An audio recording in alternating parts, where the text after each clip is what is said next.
আজকে শেয়ার করব মা মাসিদের মতো সরু চাকলি পিঠের রেসিপি।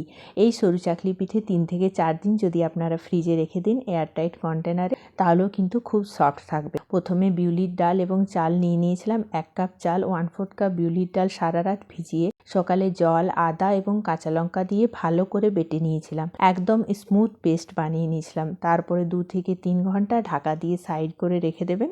তারপরে ঢাকা খুলে মৌরি, লবণ এবং চিনি সামান্য অল্প দিয়ে তারপরে গুলে নিতে হবে খুব ভালো করে। তারপর একটা প্যান ধোয়া ওঠা গরম করে নিতে হবে। তারপর ব্যাটারটা দিয়ে গোল গোল বানিয়ে নিতে হবে। তারপরে লো ফ্লেম করে ঢাকা দিয়ে এপাশ ওপাশ ভালো করে ভেজে নিতে হবে। ভালো করে ভেজে নিলেই তৈরি হয়ে যাবে সরু চাকলি পিঠে। রেসিপিটি কেমন লাগলো অবশ্যই বাড়িতে ট্রাই করে দেখবেন।